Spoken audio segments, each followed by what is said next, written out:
Hello everyone, क्या हाल है भाई? ठीक है, खैरियत से हैं जनाब। हम डिस्कस करेंगे एक्सरसाइज 3.2। जनाब 3.2 के एक्सरसाइज के अंदर सबसे पहले हम आपको ये बताते चलें कि हम डिस्कस करें पॉइंट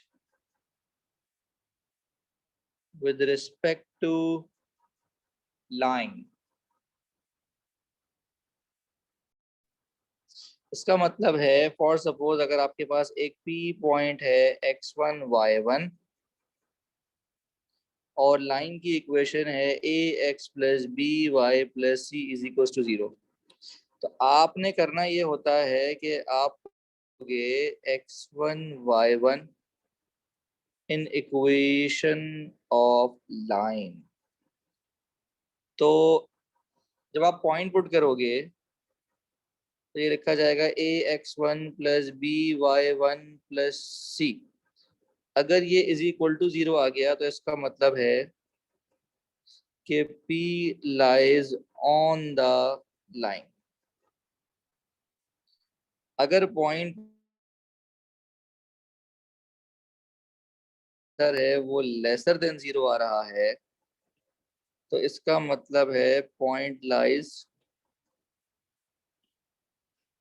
बिलो द लाइन। और तीसरी कंडीशन ये है कि अगर आपने पॉइंट पुट किया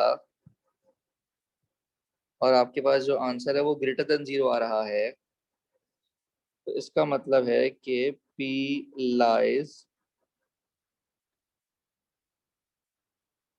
लाइन। क्या ये सारी बातें क्लियर है?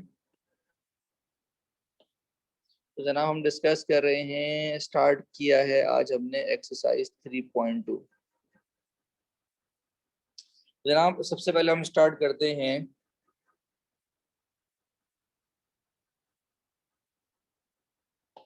क्वेश्चन नंबर हमारे पास है 1।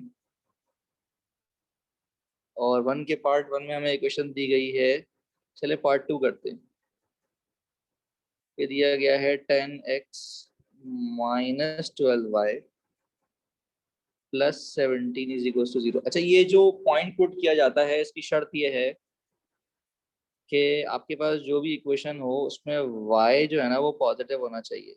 अब जैसे इस गिवन इक्वेशन में y पॉजिटिव नहीं था तो हमने पूरी इक्वेशन को माइनस से मल्टीप्लाई करा दिया। अब हमें पॉइंट दिया हुआ है 5,5। तो इसका मतलब है हम यहाँ पर x की जगह पर 5 डाल देंगे और y की जगह भी 5 डाल देंगे। ये हो जाएगा -50 प्लस 60 -17। तो जनाब ये आएगा -7 और -7 का मतलब है जनाब लेसर देन 0।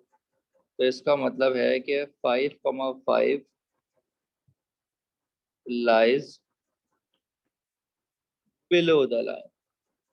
सिमिलरली अब हमें नेक्स्ट पॉइंट दिया हुआ है जनाब -20 -15।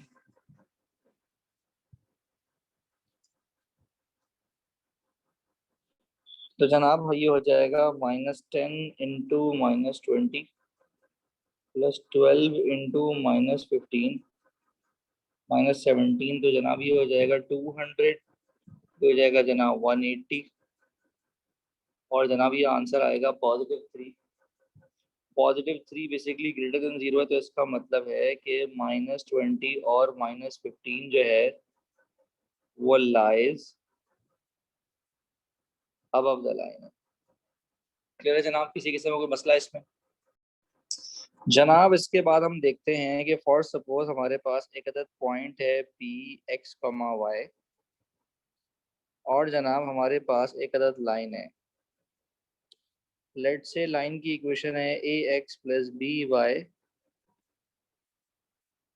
लाइन की इक्वेशन है a x plus b y plus c is equal to 0। तो कहने को आप इस पॉइंट से इस लाइन तक ऐसे भी आ सकते हैं, ऐसे भी आ सकते हैं, ऐसे भी आ सकते हैं, लेकिन जो शॉर्टेस्ट डिस्टेंस होगा वो हमेशा वही डिस्टेंस होगा जो कि परपेंडिकुलर होगा। तो जनाब इस शॉर्टेस्ट डिस्टेंस का फॉर्मूला है ax1 plus by1 plus C upon under root A square plus B square, जिस पे हमने मॉड लगा दिया। मॉड का मतलब है कि आंसर हमेशा पॉजिटिव ही आएगा। अगर आंसर पॉजिटिव नहीं आएगा तो मॉड लगा दिया ताकि आंसर हमेशा पॉजिटिव कर दे उसको। तो इस फॉर्मूले को हम ऐसे भी लिख सकते हैं कि equation of line with point that is x, y, और जनाब यहाँ जो पॉइंट है वो x y नहीं बल्कि x1 y1 है, sorry, upon under root A square plus B square. मतलब आपने करना ये है कि आपने लाइन की इक्वेशन में पॉइंट पुट करना है और डिवाइड करना है under root A square plus B square से, जैसे कि क्वेश्चन नंबर 2 का पार्ट 1। अब यहाँ पर आपको एक अदद लाइन की इक्वेशन दी गई है और एक अदद पॉइंट भी दिया गया है, और कह रहे हैं पॉइंट लाइन डिस्टेंस फॉर्मूला लगाओ। तो जनाब पॉइंट लाइन डिस्टेंस फॉर्मूला में मैंने ये फॉर्मूला कॉपी कर लिया। ये फॉर्मूला ये कहता है कि लाइन की इक्वेशन लिख दो, बस एक्स वाई की जगह पर x1 y1 लिख दो, upon under root A square का मतलब है 15 का स्क्वायर और बी स्क्वायर का मतलब है -8 का स्क्वायर। अब यहाँ पर क्योंकि मुझे पॉइंट पुट करना है तो x1 y1 मेरा पॉइंट है जो कि है 2, 1। तो जनाब इसका मतलब है कि जहाँ x1 y1 लिखा हुआ है वहां पर मैं पॉइंट डाल देता हूँ। ये हो जाएगा 15 × 2 -8 × 1 -5 upon under root 225 plus 64। Mod लगाना ना भूलिएगा। जनाब ये जाएगा 30 - 13 करेंगे तो ये 17 आ जाएगा, और जनाब अंडर रूट 289 आएगा जो कि महज इत्तेफाक नहीं, इत्तेफाक नहीं भाई, वैल्यूज ही ऐसी दी हैं भाई कि ये 1 ही आएगा, और मॉड लगा हुआ है। तो जनाब मॉड क्या करता है, आंसर को पॉजिटिव कर देता है अगर वो नेगेटिव हो, और अगर वो नेगेटिव नहीं है तो वो उसको पॉजिटिव रहने देगा, कुछ भी नहीं करेगा। जनाब फॉर सपोज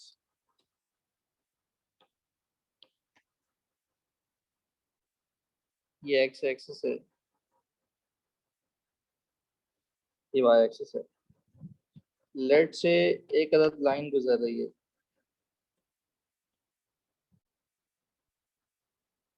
अगर मैं परपेंडिकुलर ड्रॉन फ्रॉम ओरिजिन निकालूं, बेसिकली ये जो परपेंडिकुलर है इसको हम डिनोट करते हैं कैपिटल पी से, और क्योंकि ये ओरिजिन से आता है तो इसका मतलब है डिस्टेंस फॉर्मूला में हम जो पॉइंट पुट करेंगे वो पुट किया जाएगा 0, 0, जिसकी वजह से ये सिर्फ बचेगा c upon under root A square plus B square. समझ आ रही बात? क्योंकि जनाब जब इसके अंदर 0, 0 पुट करोगे तो ये तो खत्म हो जाएगा ना 0, 0। बात समझ आ रही है? क्योंकि ये पॉइंट मेरे पास जो है वो 0, 0 है। 0, 0 से हम गिरा रहे हैं परपेंडिकुलर। क्लियर है जनाब? जनाब क्वेश्चन नंबर हमारे पास है 3। जनाब लाइन 1 की इक्वेशन दी गई है 5x - 12y प्लस 10 = 0, और जनाब लाइन 2 की इक्वेशन दी गई है 5x - 12y -16 = 0। तो जनाब हमने कहा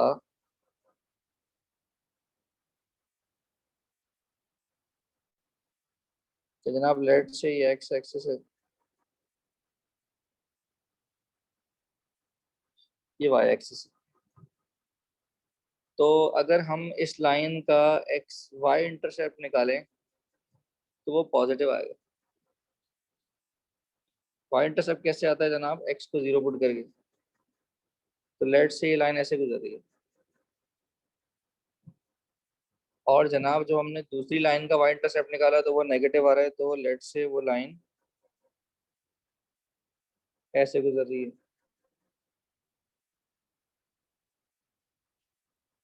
तो इन दिस केस अगर हम देखें डिस्टेंस,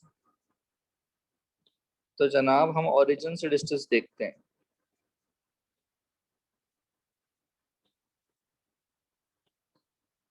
तो ओरिजिन से डिस्टेंस देखा हमने परपेंडिकुलर, इसका भी और इसका भी।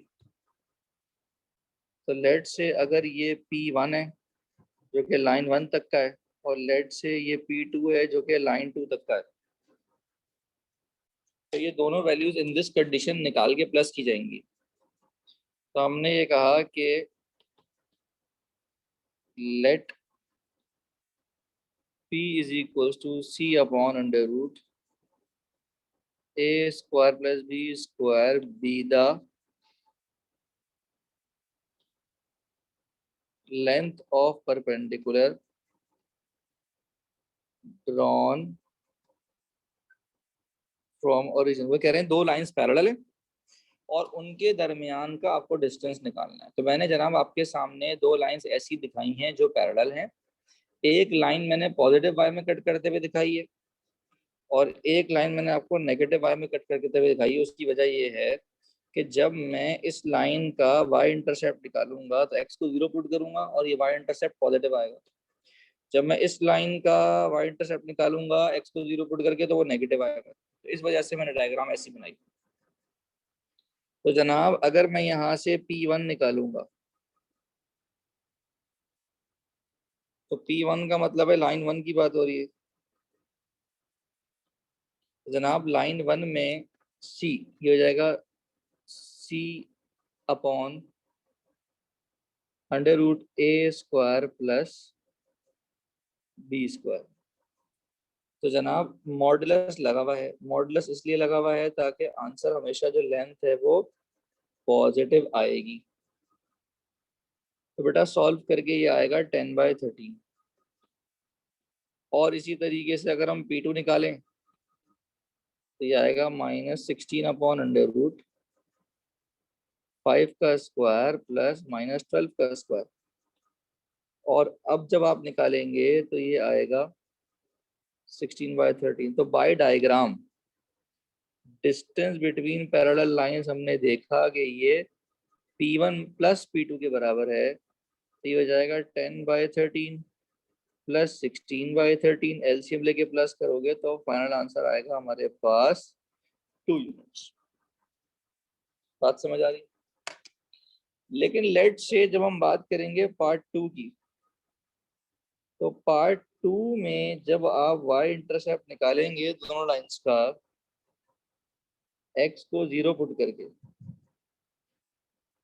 तो अब जो y इंटरसेप्ट है मेरे बच्चों, वो y इंटरसेप्ट दोनों लाइंस का पॉजिटिव आएगा। क्योंकि जब हम x को 0 पुट करेंगे और y की वैल्यू निकालेंगे तो वो पॉजिटिव आएगी। तो इसका मतलब है कि जो मेरे पास दो लाइंस पैरेलल गुजर रही हैं वो पॉजिटिव y को कट करते हुए जा रही हैं।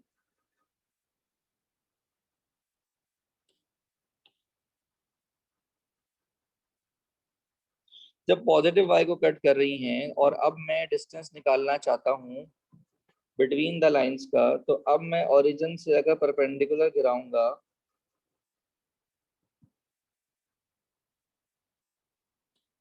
तो लाइन 1 तक का जो है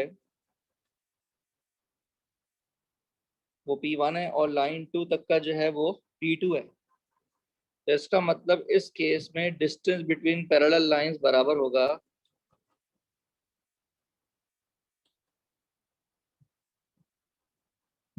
P2 माइनस P1 के, या P1 माइनस P2 की। अब क्योंकि हमें पता नहीं है ना कौन सी वैल्यू बड़ी है, कौन सा डिस्टेंस बड़ा आएगा। तो अब आप P2 माइनस P1 करें या P1 माइनस P2 करें, वो आप डिसाइड करेंगे इनकी वैल्यूज निकालने के बाद कि भाई P1 बड़ा आया है तो P1 माइनस P2, अगर P2 बड़ा आया है तो P2 माइनस P1। तो P1 क्या है जनाब, लाइन 1 का डिस्टेंस फ्रॉम ओरिजिन, और जनाब P2 क्या है, लाइन 2 का डिस्टेंस फ्रॉम ओरिजिन। बात समझ आ रही है जनाब? जनाब इसके बाद क्वेश्चन नंबर 4 में हमसे क्या कह रहे हैं, क्वेश्चन नंबर 4 में कह रहे हैं जनाब के एक लाइन जो है वो दो लाइंस के इंटरसेक्शन पॉइंट से गुजर रही है। जब भी इस तरह की बात होती है तो हमें फौरन जहन में क्लिक होता है कि मेथड, कि जनाब अगर एक लाइन दो लाइंस के इंटरसेक्शन पॉइंट से गुजरती है तो उस पे लगता है के मेथड। तो जनाब L1 की हमें इक्वेशन दी गई है x minus 2y plus 3 is equal to 0, और जनाब लाइन 2 की इक्वेशन दी गई है x minus Y minus 5 is equal to 0। अलबत्ता आपसे कहा गया है जनाब कि एक अदद पॉइंट है जिसका डिस्टेंस उस लाइन से दिया गया है 4 यूनिट्स। तो ऑब्वियसली जो डिस्टेंस दिया जाता है पॉइंट टू लाइन वो हमेशा आपको दिया जाता है shortest distance, that is perpendicular distance, और ये पॉइंट आपको दिया गया है 1,4। तो जनाब ऐसी सूरत में हमेशा हम लाइन की इक्वेशन जो लिखते हैं वो क्या लिखते हैं जनाब, L1 प्लस के L2 इज इक्वल टू 0। तो जनाब L1 की इक्वेशन लिखेंगे प्लस के टाइम्स L2 की इक्वेशन लिखेंगे equal to 0। This is our required equation. तो जनाब उसके बाद हम क्या करेंगे, हम के को मल्टीप्लाई करेंगे क्योंकि हमें सिंप्लीफाइड फॉर्म चाहिए डिस्टेंस के लिए। डिस्टेंस के लिए हमें डिस्टेंस फॉर्मूला अगर लगाना है पॉइंट टू लाइन डिस्टेंस, तो उसके लिए हमें लाइन की इक्वेशन की सिंप्लीफाइड फॉर्म चाहिए। सिंप्लीफाइड फॉर्म से मुराद ये है कि एक जगह x हो, एक जगह y हो, और एक जगह पर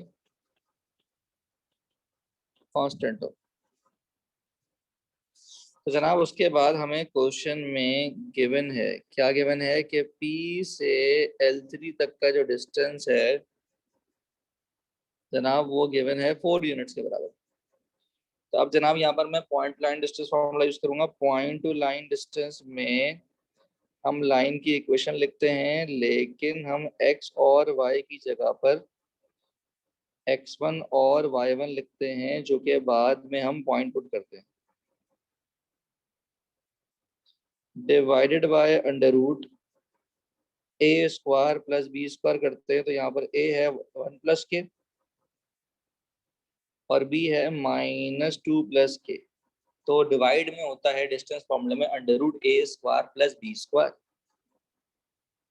तो जनाब यहाँ पर अब हमें x1 y1 की जगह पॉइंट पुट करना पड़ेगा जो कि हमें सवाल में दिया हुआ है। तो हम लिखेंगे put x1 y1 is equal to 1,4। तो जनाब ये पॉइंट हम यहाँ पर अब पुट करेंगे तो ये हो जाएगा 1 प्लस के इंटू 1 -2 प्लस के इंटू 4 प्लस 3 -5। उसके बाद जनाब अपॉन में अंडर रूट हम खोल देंगे, ये हो जाएगा a square plus 2ab plus B square, और ये हो जाएगा a square plus 2ab plus B square is equal to लिखा हुआ है 4। जनाब ये 1 से मल्टीप्लाई होके 1 प्लस के आएगा, तो हो जाएगा 4 2 8, ये हो जाएगा 4 के, तो हो जाएगा 3 -5 के। जनाब अपॉन अंडर रूट मौजूद है, उसमें सिंप्लीफिकेशन करेंगे तो ये हो जाएगा 2k², ये हो जाएगा जनाब +6k, और ये प्लस हो जाएगा 5 इज इक्वल टू 4 लिखा है जनाब। ये ऊपर आ जाएगा -8k, और जनाब -4 is equal to 4 under root 2k² plus 6k plus 5। जनाब लेफ्ट साइड पर -4 कॉमन ले लूंगा, ये हो जाएगा 2k प्लस 1 बटा 4 से 4 कैंसिल हो जाएगा। बाकी चीज़ें कॉपी कर लेते हैं। तो जनाब रूट यहाँ से ख़त्म करने के लिए हमें करनी पड़ेगी स्क्वायरिंग ऑन बोथ साइड्स। तो ये हो जाएगा जनाब a² plus 2ab plus b²। जनाब उसके बाद जो राइट पे लिखा है वो लेफ्ट पर आकर माइनस हो जाएगा। तो जनाब ये हो जाएगा -2k और ये हो जाएगा माइनस, इन सब में 2 कॉमन है। तो जनाब ये बन गई क्वाड्रेटिक इक्वेशन। और जनाब मिडिल टर्म ब्रेक में हमारे बच्चे जीते हैं। तो k की एक वैल्यू 2 आएगी और k की एक वैल्यू -1 आएगी। और जनाब ये जो भी k की वैल्यूज आई हैं आप इक्वेशन 1 में a में डाल दें तो आपके पास 2 आंसर्स आ जाएंगे। सवाल ये पैदा होता है कि सर 2 आंसर्स क्यों आए। उसकी वजह ये है कि जो पॉइंट है ये ज़रूरी नहीं है कि राइट साइड पर हो, ये पॉइंट हो सकता है लेफ्ट साइड पर हो, या हो सकता है हमारी जो लाइन है वो यहाँ ना हो, वो यहाँ ना हो बल्कि यहाँ हो। और अभी भी हमारा जो डिस्टेंस है वो 4 यूनिट्स के बराबर ही बने। तो इसीलिए 2 आंसर्स पॉसिबल हैं। हो सकता है यहाँ पर हो। ठीक है जनाब, बात समझ आ गई है जी। तो मसला इसमें जनाब उम्मीद है कि हमारे बच्चों को ये सवाल समझ में आया होगा और डिस्टेंस फॉर्मूला भी समझ में आया होगा। मिलते हैं जनाब नेक्स्ट क्लास में इसी अपने पन के साथ। अपना बहुत सारा ख्याल रखिएगा जी। अल्लाह हाफिज़।